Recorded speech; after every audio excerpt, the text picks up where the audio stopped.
FM 101.3 சிறப்பு நேர்காணல் நிகழ்ச்சியில் உங்கள் அனைவரையும் சந்திக்கின்றோம். இன்றைய நிகழ்ச்சியில் ஐக்கிய நாடுகள் கூட்டத்தொடருக்கான தயார்படுத்தல்கள் தொடர்பாக பேச இருக்கின்றோம். இப்பொழுது மனித உரிமை செயற்பாட்டாளர் விமல் நவரத்னம் அவர்கள் எங்களோடு இணைந்திருக்கின்றார். அவரை சந்திக்கப் போகின்றோம். தொடர்ந்து ஐக்கிய நாடுகள் கூட்டத்தொடர் தொடர்பாகவும் பல மனித உரிமை செயற்பாடுகள் தொடர்பாகவும் இயங்கி வருகின்ற ஒருவர். அவரை இன்றைய நிகழ்ச்சியில் சந்திக்கின்றோம். வணக்கம் விமல்.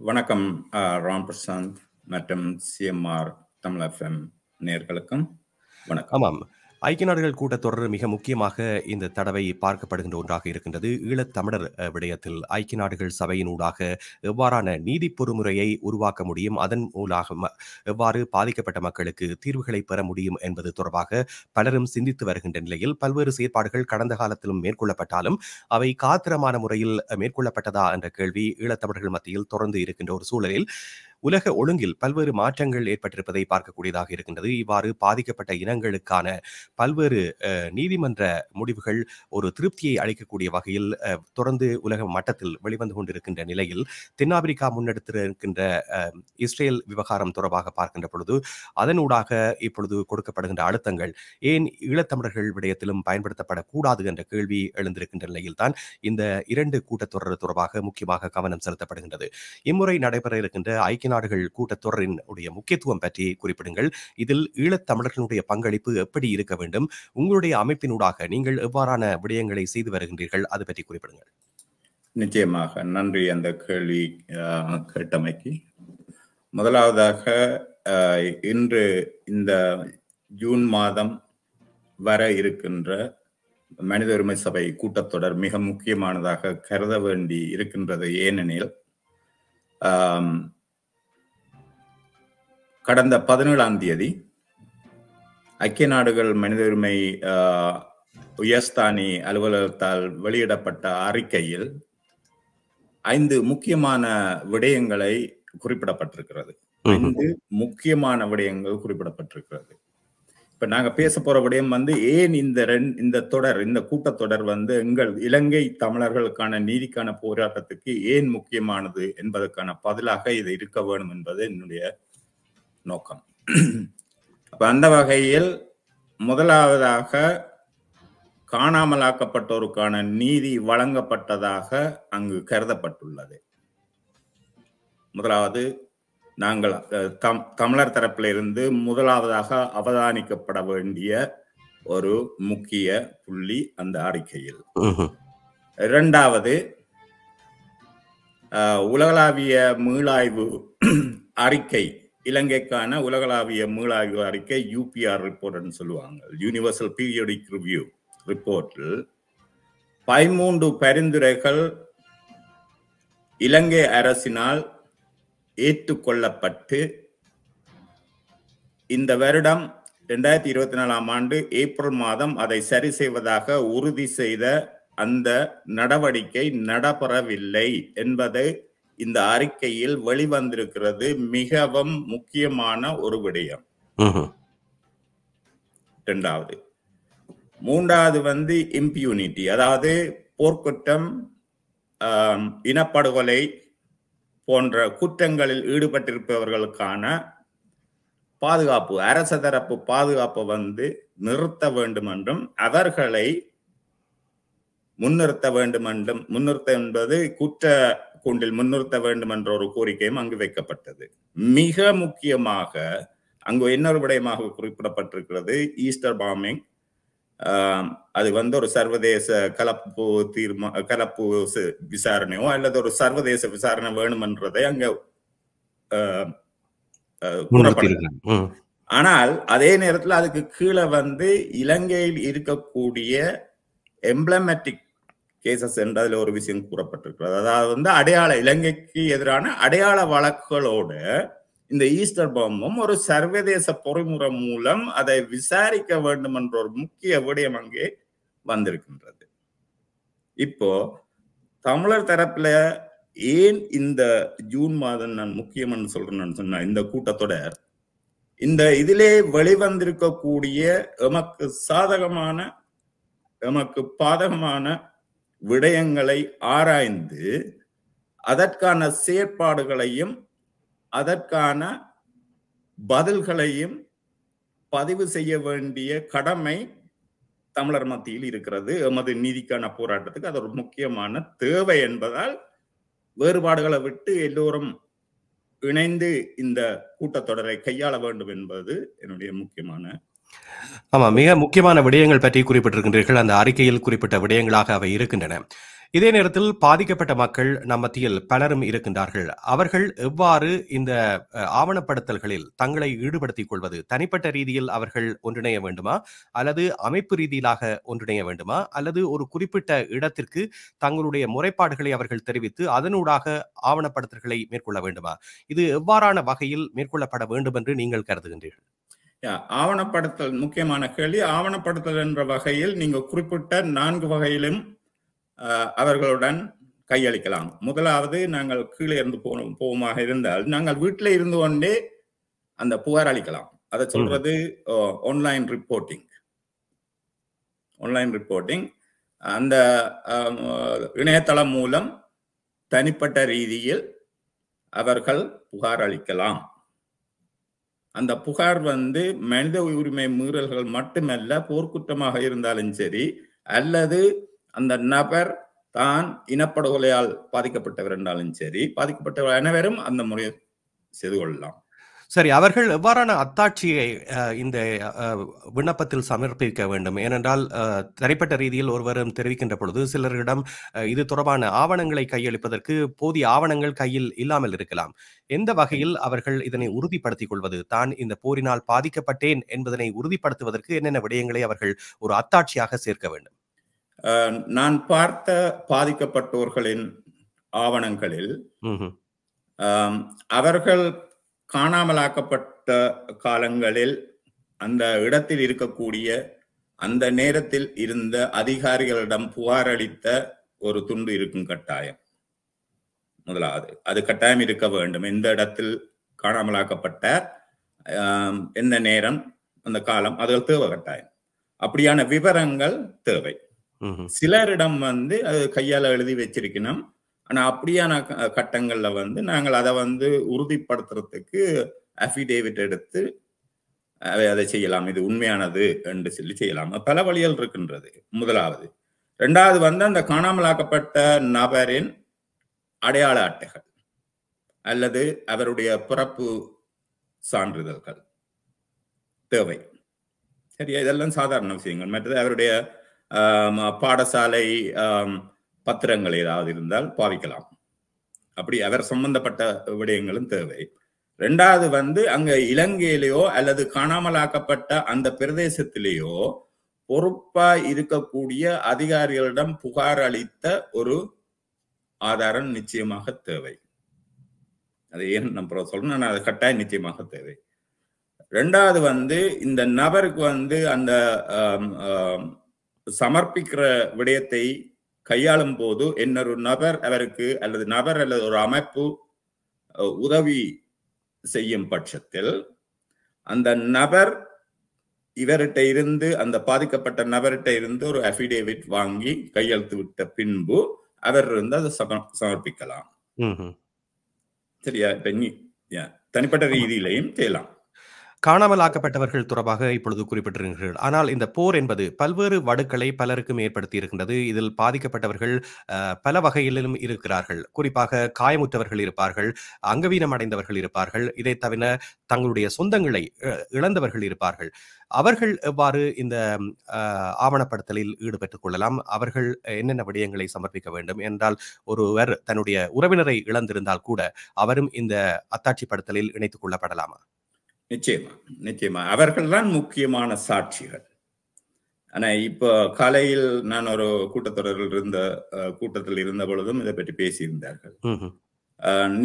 நீங்க குறிப்பிட்டது போன்ற பல பாதிக்கப்பட்ட தமிழர்கள் இருக்கிறார்கள். அவர்கள் சாட்சியங்களை முன்கொண்டு சாட்சியங்களை முன்வைக்கிறதுக்கோ அல்லது இப்படியான செயற்பாடுகளில் வெளிப்படையாக செயற்படுவதற்கு மிகவும் பயத்தில், அதாவது அச்சத்தில் உள்ளார்கள். ஆனால் அப்படி இருந்தும் அவர்கள் கூட தங்களுடைய பேரை அல்லது தங்களுக்கு பாதுகாப்பு தேடிக்கொண்டு இந்த புகார்களை செய்யக்கூடிய பொறிமுறைகள் இருக்கின்றதை இங்கு நான் பதிவு செய்கிறேன். அதாவது நீங்கள் இந்த விடயத்தை வந்து ஐநாவாக இருந்தாலும் சரி, அதிகாரிகளாக இருந்தாலும் சரி, உங்களுக்கான பாதுகாப்பு பொறிமுறைகளை அவர்கள் உறுதி செய்து உங்களுடைய புகார்களை அவர்கள் ஏற்றுக்கொள்வார்கள் என்பதையும் நான் இங்கு பதிவு செய்கின்றேன். அந்த ஒரு பயம் இருக்கிறதான் காரணம் நினைக்கிறேன்.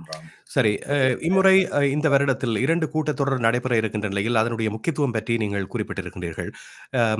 இதற்கு ஏதாவது கால எல்லை இருக்கின்றதா? எவ்வளவு நாட்களுக்குள் அவர்கள் தங்களுடைய இந்த விண்ணப்பங்களை சமர்ப்பிக்க வேண்டும்?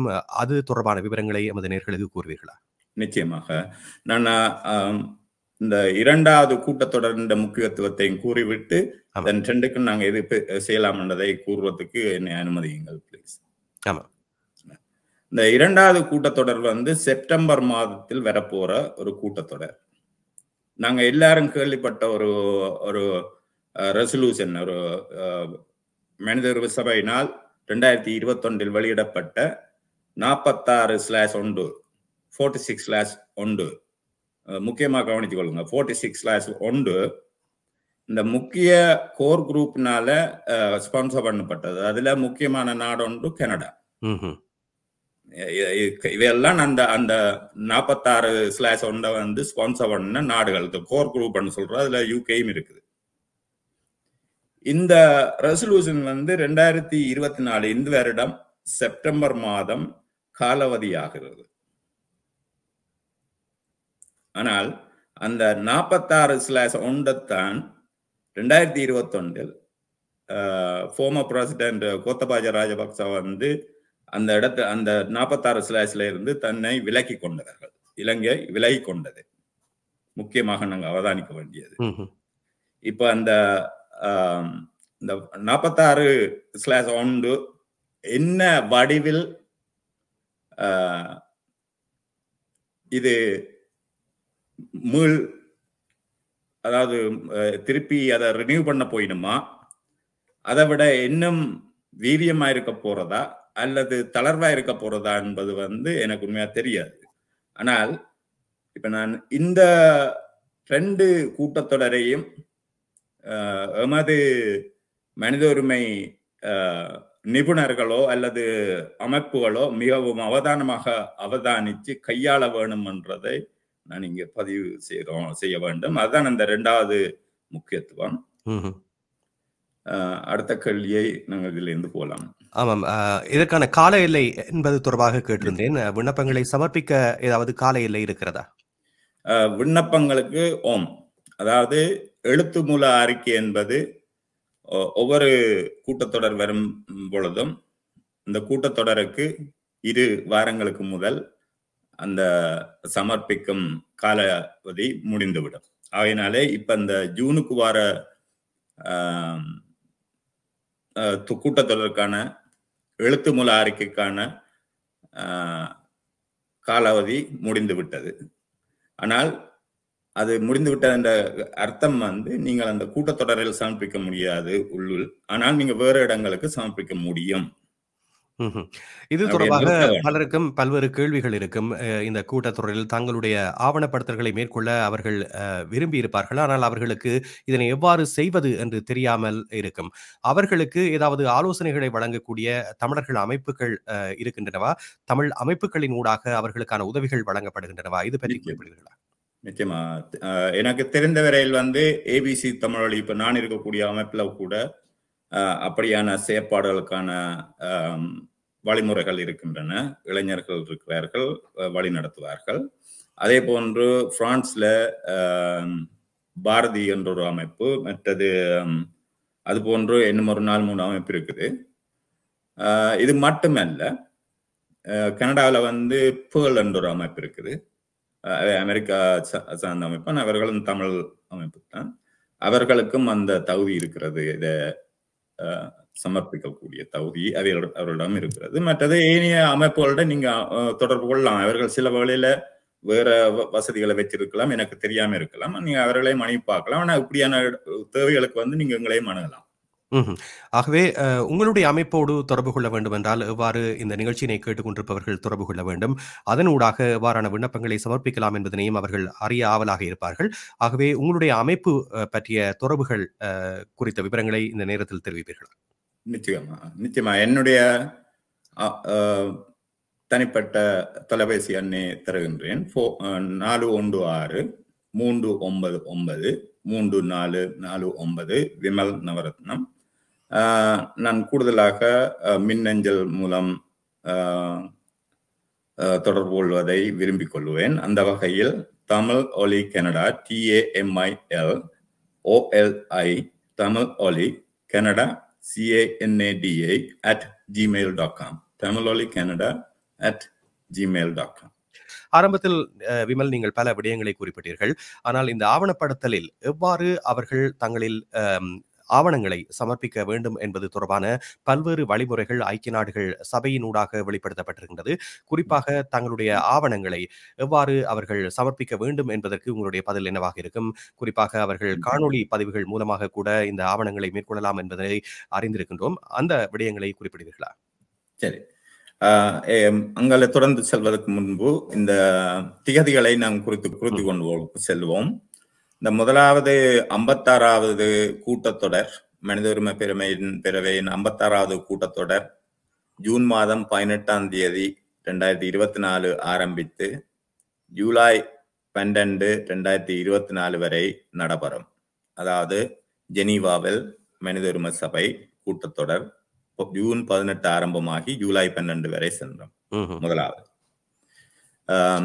இரண்டாவது கூட்டத்தொடர் செப்டம்பர் அந்த திகதியை நான் இங்கே குறிப்பிட்டு சென்று விடுகிறேன். 9ஆம் தேதி செப்டம்பர் 2024 ஆரம்பமாகிறது. 9ஆம் தேதி அக்டோபர் 2024 வரையும் அந்த கூட்டத்தொடர் நடைபெறும். இப்பொழுது நீங்கள் கேட்டிருந்த கேள்விக்கு நேரடியாக செல்வோம். எப்படி உங்கள் புகார்களை சமர்ப்பிப்பது? நான் ஏற்கனவே கூறியிருந்தது போல நீங்க தனிப்பட்ட ரீதியிலேயும் சமர்ப்பிக்கலாம். ஆனா இந்த கூட்டத்தொடரில் பங்கு கொள்ளும் 47 நாடுகளும் அந்த நாடுகளுடைய கைகளுக்கும் உங்களுடைய அறிக்கைகள் சென்று சேர வேணுமாக இருந்தால் உங்களுடைய அறிக்கைகள் ஒரு எக்கோசாக் அங்கீகாரம் என்று குறிப்பிடப்படுகிற ஒரு ஐநா சபையினால் வழங்கப்படுகிற ஒரு அங்கீகாரம் உள்ள ஒரு அமைப்பு மூலம் நீங்க அந்த சமர்ப்பணம் செய்யலாம். அத சொல்றது எழுத்து மூல அறிக்கை. அந்த எழுத்து மூல அறிக்கை இந்த கூட்டத்தொடரில் நீங்கள் சமர்ப்பிக்க வேண்டுமாக இருந்தால் அந்த எக்கோசாக் ஸ்டேட்டஸ் உள்ள அமைப்பு மூலம் மட்டுமே நீங்கள் அதை சமர்ப்பிக்க முடியும். அந்த அர்த்தம் நீங்க தனிப்பட்ட ரீதியில வேற இடங்களுக்கு சமர்ப்பிக்க முடியாதென்று இல்லை. நீங்க வேற மெக்கானிசத்துல செய்யலாம். ஆனா இந்த கூட்டத்தொடருக்கு நீங்கள் அப்படி ஒரு அமைப்பு மூலம் அதை சமர்ப்பிப்பதுதான் சரியான இடத்துக்கு சரியான கைக்கு போய் சேரும் என்பதை நான் இங்கு பதிவு செய்கின்றேன். சரி. இதற்கு முன்னரும் பல கூட்டத்தொடரில் தமிழர் தரப்பு ஆவணங்கள் பதிவு செய்யப்பட்டிருக்கின்றன. அதனுடைய பெறுபர்கள் இதுவரை காலத்தில் எவ்வாறு வெளிக்கொண்டு வரப்பட்டிருக்கின்றன? இதே நேரத்தில் எதிர்காலத்தில் இவ்வாறான கூட்டத்தொடர்களில் தமிழர்களுடைய ஆவணங்கள் சமர்ப்பிக்கப்படுகின்ற பொழுது அதனுடைய பெறுபர்கள் எப்படி இருக்கும் என்று நீங்கள் நினைக்கின்றீர்கள்? ஏனென்றால் உலக ஒழுங்கில் ஏற்பட்டிருக்கின்ற மாற்றம் என்பது இப்பொழுது குறிப்பாக கவனிக்கத்தக்க ஒரு விடயமாக மாறியிருக்கின்றது. ஆகவே எதிர்காலத்தில் சமர்ப்பிக்கப்படக்கூடிய இந்த ஆவணங்களின் மூலமாக என்னென்ன பெறுபர்களை தமிழர்கள் பெற்றுக்கொள்ளக்கூடியதாக இருக்கும்? நிச்சயமாக. அப்ப அதுக்கு ஒரு உதாரணமாக நான் எங்களுக்கு இப்ப நான் நினைக்கிறேன் 17ஆம் தேதி சென்ற 17ஆம் தேதி இந்த வருடம் கடந்த வாரம் வந்த அறிக்கை ஒரு உதாரணமா நாங்க எடுத்துக்கொள்ளலாம். ஏன்னா அந்த அறிக்கையில பாத்தீங்கன்னு சொன்னா இதுவரை காலமும் தமிழர் தரப்புல அனைத்து செயற்பாட்டாளர்களும் அனைத்து அரசியல் செயற்பாட்டாளர்களோ அரசியல் தலைவர்களோ அல்லது அனைவருடைய முயற்சி தான் இந்த அறிக்கை இவ்வளவு ஒரு காட்டமாக இருக்கிறதுக்கு ஒரு காரணம். அது ஒரு அறிக்கையா இருந்திருக்கலாம் அல்லது 100 அறிக்கை சமர்ப்பிக்கப்பட்டதா இருந்திருக்கலாம். எல்லோருடைய முயற்சி என்றதை நான் கூட்டு முயற்சி என்றதை இங்க நான் பதிவு செய்ய விரும்புகின்றேன். ம்ஹ்ம். ஆகவே எதிர்காலத்தில் எவ்வளவுக்கு எவ்வளவு ஆவணங்களை உரிய முறையில் சமர்ப்பிக்கின்றோமோ, அது அதனுடைய பெறுபேறு என்பது நிச்சயமாக நீதிக்கான இந்த பயணத்தில் ஒரு வலு சேர்க்கக்கூடிய ஒரு விடயமாக மாறும். இந்த நிகழ்ச்சியினை கேட்டுக்கொண்டிருப்பவர்கள் பலரும் இப்பொழுதே அழைக்க ஆரம்பித்திருப்பார்கள். அவர்களை எவ்வாறு ஒன்றிணைக்கப் போகின்றீர்கள்? அவர்களுடைய இந்த ஆவணப்படுத்தல் முயற்சிக்கு உங்களுடைய அமைப்பினூடாக எவ்வாறான ஒத்தாசைகளை அல்லது எவ்வாறான உதவிகளை உங்களால் வழங்க முடியும்? அது பற்றி இன்றைய நிகழ்ச்சியின் நிறைவில் குறிப்பிடுவீர்களா? நிச்சயமாக, நிச்சயமாக அவர்களுக்கான வழிகாட்டல்கள் இப்ப நான் நேரடியாக அந்த விடயத்தில் இவர்களை இணைத்து விடுவேன். அவர்கள் நேரடியாக அவர்களோட தொடர்பு கொண்டு தன்னிச்சையாக செய்யக்கூடிய வசதிகளை அவர்கள் ஏற்படுத்தி கொடுப்பார்கள். ம்ஹ்ம். சரி. இன்றைய நிகழ்ச்சியின் நிறைவாக அம் வேறு என்ன விடயங்களை எமது நேயர்களுக்கு கூற விரும்புகின்றீர்கள்? 2 விடயம். நாம் ஒரு விடயத்தை அ மனசு கொள்ள வேண்டும். மனம் தளர தேவையில்லை. சர்வதேச ரீதியில் எமது போராட்டம் சரியான பாதையை நோக்கி செல்லக்கூடிய வாய்ப்பு, அரிய வாய்ப்பு இன்று இந்த உலக சூழ்நிலையில் எமது கையில் வந்து இருந்திருக்கிறது. ஆகையினாலே எமது விருப்பு வெறுப்புகள், எமக்குள் உள்ள ஏற்றத்தாழ்வுகளை தள்ளி வைத்து இந்த நீதிக்கான போராட்டத்தில் ஒருங்கிணைந்து இந்த உலகத்தில் நடக்கக்கூடிய விடயங்களோடு ஒத்து நாங்கள் அதிலிருந்து கற்றுக்கொண்டு சரியான தீர்வை பெறக்கூடிய சாத்தியக்கூறு எமது கையில் இருக்கு, அதை கணிப்பப்படுத்துவோம் என்று கூறிக்கொண்டு இந்த வாய்ப்பு தந்ததுக்கு நன்றியை கூறி உங்களிடமிருந்து விடைபெறுகிறேன். வணக்கம். நன்றி விமல் நவரட்னம் அவர்களே. இன்றைய நிகழ்ச்சியில் கலந்து கொண்டமைக்கு. இந்த நிகழ்ச்சியின் ஒளிப்பதிவினை எமது யூடியூப் தளத்திலும் நேர்கள் பார்வையிடக்கூடியதாக இருக்கும். தனியே கனடாவில் இருப்பவர்கள் மட்டுமல்ல, உலகளாவிய ரீதியில் இந்த போரில் பாதிக்கப்பட்டவர்கள், இந்த விடயங்களில் உங்களுடைய ஆவணப்படுத்தல்களையும் நீங்கள் மேற்கொள்வதற்கு இந்த வாய்ப்பை பயன்படுத்திக் கொள்ளலாம் என்று கூறிக்கொண்டு இன்றைய நிகழ்ச்சியிலிருந்து விடைபெறுகின்றோம். மீண்டும் மற்றொரு சந்தர்ப்பத்தில் பேசுவோம். நன்றி விமல் நவரட்னம் அவர்களே. நன்றி, நன்றி. நன்றி.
சிஎம்ஆர் யூடியூப் சேனலில் இணைந்திருக்கும் நேர்கள் அனைவருக்கும் எமது நன்றி. காமெண்ட்ஸ் பகுதியில் உங்கள் கருத்துக்களை தெரிவிக்க தவறாதீர்கள். முக்கிய செய்திகள், காணொளி தொகுப்புகள், நேர்காணல் என பலதரப்பட்ட அம்சங்களையும் உங்களுக்காக தருகின்றது சிஎம்ஆர் யூடியூப் சேனல். சிஎம்ஆர் என்று சர்ச் செய்து எமது யூடியூப் சேனலை சப்ஸ்கிரைப் பண்ணுங்கள். உங்கள் உற்றார் உறவினர் நண்பர்களோடும் இந்த காணொளி தொகுப்புகளை பகிர்ந்து கொள்ளுங்கள். அருகில் இருக்கின்ற முக்கிய காணொளி தொகுப்புகளையும் தவறவிடாமல் பாருங்கள்.